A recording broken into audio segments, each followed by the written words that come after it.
Друзья в Индии и премьер-министр, большой друг России.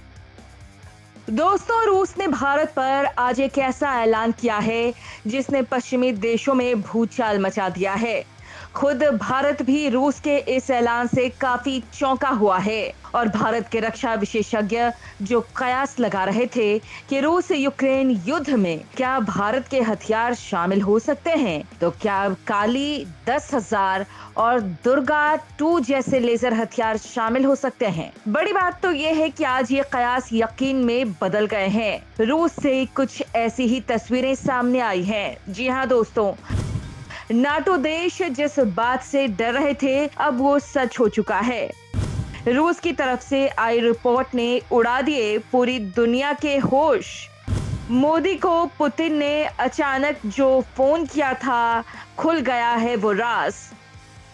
दोस्तों, पुतिन ने पहले भारत की जाबड़ अंदाज में तारीफ की, फिर अचानक से उन्होंने मोदी को फोन घुमा दिया। लंबी चौड़ी बात होती है लेकिन सामने कुछ नहीं आता है। लेकिन अब जो कुछ बात सामने आ रही है वो सबके होश उड़ा रही है। दोस्तों, ये बात जानने से पहले आपको रूस के हालात को जानना जरूरी है। दरअसल हाल ही में रूस के तख्तापलट का जो गेम वैगनर ग्रुप ने खेला था वो गेम फेल हो चुका है। पुतिन के रणनीतिक फैसले के चलते वैगनर ग्रुप बेलारूस की तरफ भाग निकला है और पुतिन का सारा ध्यान अब यूक्रेन युद्ध को समाप्त करने की तरफ है। लेकिन समाप्त ऐसे ही नहीं होगा। यूक्रेन के आधे से ज्यादा भाग पर उसका कब्जा हो सकता है और ये होगा एक बहुत बड़े फैसले से, और ये फैसला पुतिन ने ले लिया है। वो फैसला है कि पुतिन अब भारत से हथियार रूस मंगवाने वाले हैं। एशिया के बहुत बड़े मीडिया संस्थान निक्केई एशिया ने एक रिपोर्ट में दावा किया है कि रूस भारत के बड़े और घातक हथियार मंगवाने जा रहा है, और ऐसा हुआ तो यूक्रेन युद्ध समाप्त ही समझिए।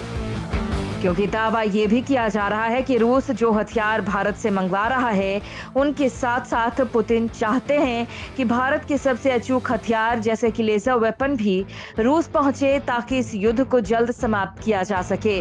दोस्तों, इस खबर ने पश्चिमी देशों की हवा टाइट कर दी है। खुद चीन भी रूस के इस ऐलान से परेशान हो गया है। अगर ऐसा हुआ तो आपको भारतीय हथियारों का जलवा रूस यूक्रेन युद्ध में देखने को मिलने वाला है। वहीं दोस्तों, एक और ऐलान पुतिन ने किया है। पुतिन ने भारत के मेक इन इंडिया को लेकर जबरदस्त बयान दिया है जो भारत के दुश्मन देशों को जरा भी नहीं सुहा रहा है। और उसके बाद तो खुद पुतिन ने मोदी को भी फोन घुमा दिया है। दोनों नेताओं के बीच टेलीफोन पर बातचीत शंघाई सहयोग संगठन यानी एससीओ के डिजिटल शिखर सम्मेलन से कुछ दिन पहले हुई है, जिसकी मेजबानी 4 जुलाई को भारत ही करने वाला है। तो वहीं दोस्तों, इससे पहले रूस की सुरक्षा परिषद सचिव निकोलाई पेट्रुशेव और राष्ट्रीय सुरक्षा सलाहकार अजित डोभाल के बीच भी एक सीक्रेट मीटिंग हुई है। मतलब खिचड़ी तगड़ी पक चुकी है।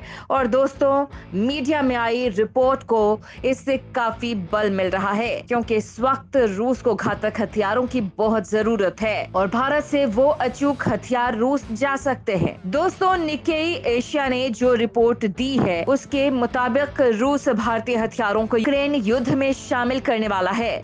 भारत के साथ साथ म्यांमार को रूस ने जो हथियार दिए थे वो अब यूक्रेन युद्ध का हिस्सा होने वाले हैं। अगर ऐसा होता है और ये रिपोर्ट सच साबित होती है तो फिर वैश्विक परिदृश्य बहुत तेजी के साथ बदलेगा और कई देशों की दोस्ती टूटेगी और कई दुश्मन देश दोस्त बन जाएंगे। यानी उथल पुथल मचेगी। रूस की तरफ से म्यांमार और भारत को भारी संख्या में टैंक्स और मिसाइलें दी गई हैं। रूस यूक्रेन में उपयोग के लिए निर्धारित पुराने हथियारों को बेहतर बनाने के लिए फिर से उनका आयात कर सकता है। रिपोर्ट में कहा गया है कि रूस उन्हीं देशों से हथियार वापस मांगेगा जिनके साथ उसके लंबे समय से सैन्य संबंध है।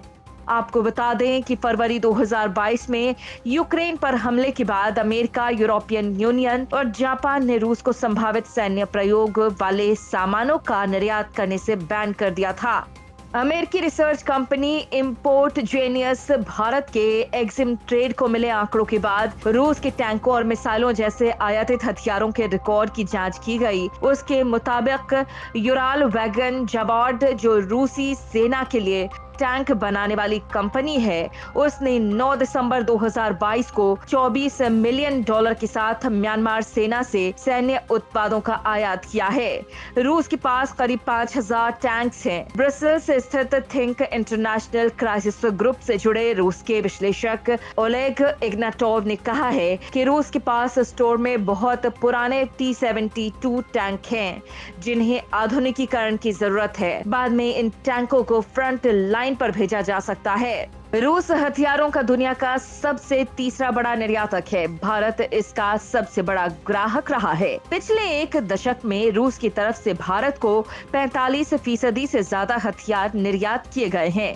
अब ये हथियार यूक्रेन युद्ध का हिस्सा बन सकते हैं। दोस्तों, अगर भारत और रूस के बीच मिसाइलों की डील की बात करें तो रूस की NPKBM machine building design bureau ने भी भारत से कुछ पार्ट्स खरीदे हैं। ये कंपनी मिसाइल के उत्पादन से जुड़ी है और भारतीय रक्षा मंत्रालय से $1,50,000 में जमीन से हवा में मार करने वाली मिसाइलों के लिए अगस्त और नवंबर 2022 में नाइट विजन के लिए कुल 6 पुर्जे खरीदे हैं। सभी पुर्जे ये बात साफ कर देते हैं कि मिसाइल रात में और कम रोशनी में भी दुश्मन को निशाना बना सके। कुल मिलाकर बात ये है कि रूस लगातार भारत को हथियार भेजता रहा है, लेकिन अब रूस इन हथियारों को यूक्रेन युद्ध में शामिल करना चाहता है और अब भारत भी रूस की मदद कर सकता है। बड़ी बात तो ये है कि कुछ दिन पहले खुद रूस ने भी भारत से सैन्य मदद मांगी थी और अब तो पुतिन ने फोन करके मोदी से बातचीत भी की है। बड़ी बात यह है कि अमेरिका दौरे के बाद रूस इस बात से डर रहा था कि अब भारत उससे दूर छिटक जाएगा, लेकिन अब बदले हालातों से लगता है रूस जो कुछ दिन पहले चीन और पाकिस्तान के गुणगान कर रहा था, वो अचानक से भारत की झोली में आ चुका है। दोस्तों, एक रिपोर्ट की माने तो युद्धक सामग्री के साथ साथ रूस को भारत के कम से कम 500 से ज्यादा प्रोडक्ट चाहिए, जिसमें हथियार भी शामिल है। रूस ने भारत से मदद मांगते हुए ऐसे प्रोडक्ट्स की लिस्ट भेजी है जो उसके मुख्य सेक्टर्स से जुड़े हैं। इन प्रोडक्ट्स की संख्या 500 से ज्यादा है। रूस की तरफ से हथियारों के अलावा कार, एयरक्राफ्ट और ट्रेन के पार्ट्स की डिलीवरी की एक लिस्ट भारत को भेजी गई है। हालांकि रूस ने आखिर इन प्रोडक्ट में से किस किस की मांग की है, ये तो सार्वजनिक नहीं किया गया है, लेकिन इतना जरूर तय है कि रूस भारत के स्वदेशी हथियारों का फैन बन चुका है। वहीं रूस भारत के साथ अन्य तरह से व्यापार भी बढ़ाना चाहता है। दोस्तों, वैसे तो भारत के कई ऐसे हथियार हैं जो काफी खतरनाक हैं, लेकिन जैसा कि हमने आपको पिछले वीडियोस में बताया कि भारत लेजर हथियारों के मामले में आगे निकल चुका है। भारत के DRDO ने कई तरह के लेजर हथियारों का टेस्ट कर लिया है जो दुश्मन के हथियारों को हवा में ही जलाकर राख कर सकते हैं, यहाँ तक कि सैटेलाइट तक को खत्म कर सकते हैं। फिलहाल भारत के पास ऐसा अमोघ ब्रह्मास्त्र है जितना ताकतवर किसी भी देश के पास लेजर हथियार नहीं। दुनिया इसे काली वेपन के नाम से जानती है। भारत और भी आधुनिक लेजर वेपन बनाने की तैयारी में है। खासकर ये डायरेक्टेड एनर्जी वेपन यानी ड्यूब बनाने की तैयारी में है, जो और मॉडर्न और ज्यादा दूरी तक प्रहार करने वाला हो। ये 2 किलोवाट की लेजर होगी जो लगभग 1 किलोमीटर तक प्रहार कर दुश्मन के टैंक को भेज सके। ये हथियार को जला देते हैं और मिसाइल, जहाज, UAV और युद्ध क्षेत्र में तैनात उपकरणों की सर्किट को चुटकियों में भून सकते हैं। वैसे दोस्तों, इस मामले में आपका क्या कहना है, कमेंट करके जरूर बताएं।